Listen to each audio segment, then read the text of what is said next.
Hello everyone, welcome to our YouTube channel Akanksha ji सब। आज के इस वीडियो में हम लोग देखेंगे क्लास 7th का एनसीईआरटी। हमारा आज से क्लास 7th का ज्योग्राफी स्टार्ट हो गया। 6 का हमने पूरा कंप्लीट कर लिया और 7th का स्टार्ट हो गया। इस चैप्टर का नाम है पर्यावरण, इन्वायरमेंट। इसको हम देखेंगे।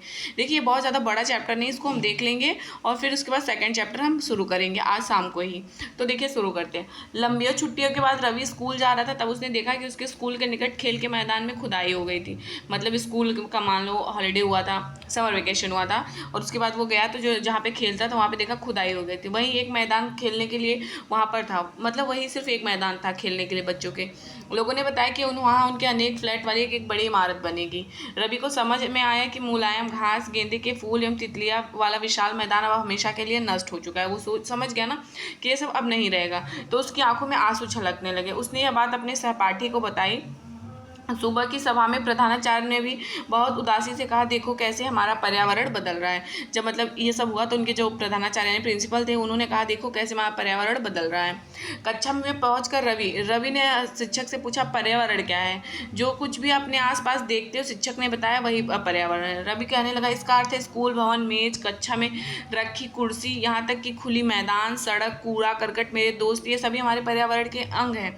ऐसा उसने पूछा तो उसके टीचर्स ने बोला, हाँ यही है। मतलब कि ये सब रवि जो मतलब आप अगल बगल देख रहे हो, ठीक है, लेकिन चारों ओर रुको, कुछ वस्तुओं का निर्माण प्रकृति ने किया है। शिक्षक ने बताया, हाँ ये तो है ही पर्यावरण का, लेकिन कुछ का पर्यावरण का निर्माण प्रकृति ने किया और कुछ का मनुष्य ने किया है, जबकि अन्य का निर्माण मानव ने किया। जैसे सड़क, कार, कपड़े, किताब हो गई, किस कौन किया? हम मानव लोग नहीं ना। पर्वत, नदियाँ, पेड़, प्राणी, ये किसने किया है? ये प्रकृति ने।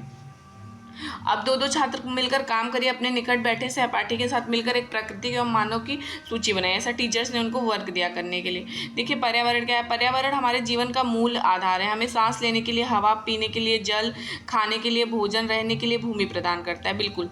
मानव इस प्राकृतिक पर्यावरण में कैसे परिवर्तन करता है? कार का धुआं वायु को प्रदूषित करता है, पानी को पात्र में एकत्रित किया जाता है, भोजन को बर्तनों में परोसा जाता है और भूमि पर कारखानों का निर्माण होता है।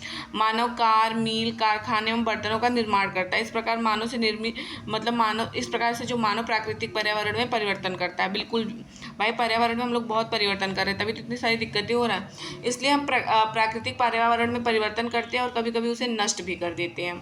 जीवी क्या है? सभी प्राणियों का संसार, जैसे पादप एवं जंतु। अजीवी क्या है? निर्जीव पदार्थों का संसार, जैसे स्थल हो गया। ऊपर के वार्तालाप से आप समझ गए होंगे कि किसी भी जीवित प्राणी के चारों ओर पाए जाने वाले स्थान, वस्तु एवं प्रकृति को पर्यावरण कहते हैं। देखो हम पर्यावरण किसको कहते हैं? किसी मान लीजिए कोई स्थान हो गया मनुष्य, उसके चारों ओर पाए जाने वाले कोई भी स्थान हो गया, वस्तु हो गया, उसको हम क्या बोलते हैं? पर्यावरण कहते हैं। यह प्राकृतिक एवं मानव निर्मित परिघटनाओं का मिश्रण है। ये किसका मिश्रण है? याद रखिएगा, मानव निर्मित और प्राकृतिक एवं मानव निर्मित। प्राकृतिक पर्यावरण में पृथ्वी पर पाई जाने वाली जीवी अजीवी दोनों परिस्थितियां सम्मिलित है। देखो, प्राकृतिक पर्यावरण में पृथ्वी पर पाए जाने वाली जीवी और अजीवी दोनों परिस्थितियां जो है वो सम्मिलित है, जबकि मानवीय पर्यावरण में मानव की परस्पर क्रियाएं, उनकी गतिविधियां एवं उनके द्वारा बनाई गई जो भी चीजें उन्होंने बनाया वो सम्मिलित है। ठीक है, देखो पर्यावरण यानी एनवायरमेंट शब्द की उत्पत्ति किससे हुई है? ये फ्रेंच शब्द से हुई, एनवायरनेर से हुई है, जिसका अर्थ है पड़ोस। ठीक है, जिसका अर्थ क्या है? पड़ोस है। प्राकृतिक पर्यावरण, देखो इसके नाम से स्पष्ट हो रहा है, ये तो बच्चों के लिए, हम तो वैसे ही समझ जाएंगे प्राकृतिक पर्यावरण क्या है। भूमि, जल, वायु, पेड़ पौधे, जीव जंतु मिलकर प्राकृतिक पर्यावरण बनाते हैं। स्थल मंडल, जल मंडल, वायुमंडल, जयमंडल से आप पहले ही परिचित होंगे। आइए अब हम इनके संबंध में कुछ और तथ्यों की जानकारी प्राप्त करते हैं। पृथ्वी की ठोस परपटी या फिर कठोर ऊपरी परत को स्थल मंडल कहते हैं। मान लो ये पृथ्वी है, इसके ऊपर का जो ये पार्ट है, देख रहे हैं ना, जो ठोस है एकदम, इसको क्या बोलेंगे? स्थल मंडल ही तो बोलेंगे ना। यह चट्टाने एवं खनिजों से बना होता है। आपसे पूछ लेगा स्थल मंडल किससे बना होता है? चट्टाने एवं खनिज से बना होता है, एवं मिट्टी की पतली परत से ढका होता है। किससे ढका होता है? मिट्टी की पतली परत से। यह पठार, पहाड़, मैदान, घाटी जैसी विभिन्न स्थलाकृति वाले विषम धरातल होता है। जरूरी नहीं हर जगह समतल ही हो, ठीक है ना, पठार भी हो सकता है, पहाड़ भी हो सकता है, मैदान भी हो सकता है, घाटी भी हो सकता है। तो विषम मतलब कि अलग अलग तरह की इसकी आकृतियां हैं। यह स्थलाकृतियां महाद्वीपों के अलावा महासागर की सतह पर भी पाई जाती है। ये महाद्वीपों के अलावा किस और कहाँ पाई जाती हैं? महाद्वीपों की अलावा महासागर की भी सतह पर पाई जाती हैं। स्थल मंडल, स्थल मंडल वह क्षेत्र है जो हमें वन, कृषि, मानव बस्ती के लिए भूमि, पशु के चराने के लिए घास स्थल प्रदान करता है। बिल्कुल बिना स्थल के हम रह नहीं पाएंगे। किस पे रहेंगे भाई, सीधे अंदर घुस जाएंगे ज़मीन के। अगर स्थल नहीं होगा, वन नहीं होगा और अच्छा मतलब कि अच्छा सा स्थल नहीं होगा तो हम कैसे कृषि वगैरह करेंगे और पशु को चराएंगे कैसे। यह खनिज संपदा का भी एक स्रोत है। ये किसका स्रोत है, खनिज संपदा का भी एक स्रोत है, ये याद रखिएगा।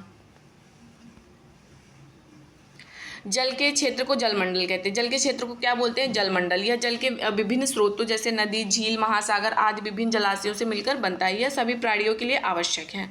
ये चीज़ याद रखिएगा। आप वीडियो को एक बार जरूर से लाइक कर दीजिएगा। आप लोग लाइक नहीं करते, कमेंट भी नहीं, और चैनल को सब्सक्राइब भी नहीं करते, तो आप जरूर से करिएगा। पृथ्वी के चारों ओर फैली पतली परत को वायुमंडल कहते हैं। मतलब ये मान लो पृथ्वी है, इसकी मतलब ये पतली, समझ रहे हो ना, इतनी पतली सी फैली जो परत है, इसको क्या बोलते हैं, वायुमंडल कहते हैं। पृथ्वी का गुरुत्वाकर्षण बल अपने चारों ओर वायुमंडल को थामे रखता है। ये लाइन आता है, पृथ्वी का गुरुत्वाकर्षण बल जो है वही वायुमंडल को अपने मतलब चारों तरफ से थामे रखता है। यह सूर्य की झुलसाने वाली गर्मी एवं हानिकारक किरणों से हमारी रक्षा करती है, जैसे पैराबैग्नी किरणें हो गई, इससे। इसमें कई प्रकार की गैस, धूल कण, जलवाष्प उपस्थित होते हैं। वायुमंडल में परिवर्तित होने से मौसम एवं जलवायु में परिवर्तन होता है। देखो, वायुमंडल में परिवर्तन होने से मौसम एवं जलवायु में परिवर्तन होता है। पादप एवं जीव जंतु मिलकर जैवमंडल तथा सजीव संसार का निर्माण करते हैं। यह पृथ्वी का वह संकीर्ण क्षेत्र है जहाँ स्थल, जल, वायु मिलकर जीवन को संभव बनाते हैं। बिल्कुल। अब परितंत्र क्या है, देखो, परितंत्र वह तंत्र जिसमें समस्त जीवधारी आपस में एक साथ मतलब एक दूसरे के साथ पर्यावरण के उन भौतिक एवं रासायनिक कारकों के साथ परस्पर क्रिया कहते हैं जिसमें वो निवास करती है। वे सब ऊर्जा और पदार्थ के हस्तांतरण द्वारा संबंध है। यही क्या है, हमारा परितंत्र है, याद रखिएगा।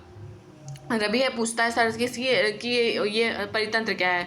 मतलब जब ये कैंप, एनसीसी कैंप में, जैसे हम लोग भी एनसीसी कैंप में जाते थे, बहुत कुछ करते थे भाई, बारिश वारिश होती थी, बहुत अच्छा लगता था। वो बोला कि इससे मुझे अपना केरल याद आ गया। तुम सबको देखना चाहिए कि हरे भरे खेतों में, नारियल बागानों में लगातार बारिश हो रही है। किसने, रवि ने कहा। तभी जैसलमेर का रहने वाला एक बच्चा था, हीरा ने आश्चर्य से कहा, हमारे यहाँ वर्षा होती ही नहीं है। सब अलग अलग जगह के थे ना, तो केरल वाला बता रहा था रवि कि वहाँ उसके यहाँ बहुत बारिश हो रही थी, लेकिन ये हीरा ने बोला जैसलमेर का था, यहाँ पे बारिश, हमारे यहाँ तो वर्षा ही नहीं होता, हमें तो दूर दूर केवल कीकर एवं रेत नहीं नजर आते। कीकर एक पेड़ है, लेकिन वहाँ ऊँट तब भी मिलते हैं। रवि ने कहा, लेकिन वहाँ ऊँट तब भी तो मिलते हैं। हीरा ने कहा, ऊँट तो मिलेंगे ही, जब तुम हमारे रेगिस्तान आओगे तो तुम्हें सांप, छिपकली एवं अनेक कीट भी देखने को मिलेंगे। ठीक है, इंसेक्ट्स मिलते हैं ये सारे। और रवि हैरत में पड़ गया। विभिन्न स्थानों, मतलब वो हैरत में पड़ गया, जब बारिश होती नहीं तो ये लोग कैसे रहते हैं। विभिन्न स्थानों पर पाए जाने वाले जीव जंतु, वनस्पति एवं लोगों के रहन सहन तरीके इतने भिन्न क्यों हैं, क्या सभी एक दूसरे के साथ संबंध है। ऐसा रवि ने, जब इसको हैरत हुई तो अपने टीचर से पूछा, जैसे हम लोग पूछते हैं। बिल्कुल, उस टीचर ने बोला बिल्कुल बहुत संबंध है। शिक्षक ने कहा, सभी पेड़ एवं जीव जंतु अपने आसपास के पर्यावरण पर आश्रित होते हैं। बिल्कुल, अपने आसपास के जो पेड़, हम लोग नहीं आश्रित है यार, है ना, प्रायः एक दूसरे पर भी आश्रित होते हैं। जीवधारियों का आपसी एवं आसपास के पर्यावरण के बीच का संबंध ही परितंत्र का निर्माण करता है। समझ गए ना, जीवधारियों का आपसी एवं अपने आसपास के पर्यावरण के बीच का संबंध ही परितंत्र का निर्माण करता है। अधिक वर्षा वाले वन, घास स्थल, रेगिस्तान, पर्वत, झील, नदी, महासागर एवं छोटे से ताल भी एक परितंत्र हो सकता है। ये सब परितंत्र हो सकते हैं। ठीक है, एक चीज़ और याद रखिएगा, प्रत्येक वर्ष विश्व पर्यावरण दिवस मनाया जाता है। हर साल 5 जून को विश्व पर्यावरण, वर्ल्ड इन्वायरमेंट डे कब मनाया जाता है, 5 जून को। ठीक है, ये चीज़। वस्तु विनिमय पद्धति क्या होती है, ये तो हमें पता ही है। यह वस्तुओं की अदला बदली का व्यापार है जिसमें धन का प्रयोग नहीं होता है। मानवीय पर्यावरण क्या है, देखो, मानव अपने पर्यावरण के साथ पारस्परिक क्रिया करता है और उसमें अपनी आवश्यकता के अनुसार परिवर्तन करता रहता है। करते तो है ही ना हम। प्रारंभिक मानव ने स्वयं को प्रकृति के अनुरूप बना लिया था। प्रारंभिक हड़प्पा सभ्यता के लोग देखो उसी में थे, उसके बाद लेकिन धीरे धीरे देखो डेवलप होने लगा ना। उनका जीवन बहुत सरल था, आसपास की प्रकृति से उनकी आवश्यकताएं पूरी हो जाती थी। समय के साथ साथ कई प्रकार की आवश्यकताएं बढ़ी, वही जो प्रकृति थी उनका पूरा हो जाता। लेकिन अब देखो वन वगैरह काटे जा रहे हैं, सब कुछ किया जा रहा है ना, तो मानव ने अपने पर्यावरण के उपयोग, उसमें परिवर्तन करने के कई तरीके सीख लिए। उसने फसल उगाना, पशु पालना, स्थायी जीवन जीना सीख लिया। पहिए का आविष्कार हुआ, आवश्यकता से अधिक पहिए का आविष्कार हुआ, उसके बाद देख रहे हो सीधे एरोप्लेन हो गया, एरोप्लेन हो गया। आवश्यकता से अधिक वो जो है अन्न उपजाया गया। वस्तु विनिमय पद्धति का विकास हुआ और व्यापार आरंभ में एवं वाणिज्य का विकास हुआ। औद्योगिक क्रांति से बड़े पैमाने उत्पादन प्रारंभ हो गए। परिवहन तेज गति से प्रारंभ हुआ। परिवहन का देख रहे हो ना, सूचना क्रांति से पूरे विश्व में संचार सहज और द्रुत हो गया। क्या आप जानते हैं कि गर्मी में रशीला तरबूज और सर्दी में भुना हुई मूंगफली खाना क्यों पसंद है? भाई इसीलिए ना, मौसम चेंज होता है, इसीलिए तो प्रकृति को मानवीय पर्यावरण के बीच को संतुलन बनाए रखने के लिए मानव को पर्यावरण के साथ समरसता से रहना एवं उसका सही उपयोग करना चाहिए और हमें सीखना चाहिए। रवि कक्षा में मिजोरम की एक लड़की है नूरी, कहाँ की मिजोरम, वो अक्सर अपने स्थान की हरियाली की बात करती है। खेल का मैदान नष्ट होने के कारण रवि की उस उदासी देख के नूरी ने उसे अपने मतलब कि घर पे बुलाया कि तुम लोग आना हमारे घर पे खेलना, बहुत ज़्यादा वहाँ पे इन्वायरमेंट बहुत अच्छा है, हरा भरा है। तो फिर हमारे ये चैप्टर, इसमें बस थोड़ा सा नॉर्मल था, इसमें इससे इस चैप्टर से एक दो मतलब क्वेश्चन आ जाता है, बाकी अगले चैप्टर से हम देखेंगे। अगर आपको नोट्स लेना होगा तो नोट्स की प्राइस 49 रुपीज़ है, उसमें आपको हिस्ट्री, ज्योग्राफी, पॉलिटी तीनों हैं और नोट्स पूरे एनसीईआरटी हैं, चैप्टर वाइज आपको पूरे नोट्स मिलेंगे। तो आप प्लीज़ वीडियो को लाइक करिएगा, चैनल को शेयर सब्सक्राइब करिएगा। Thank you.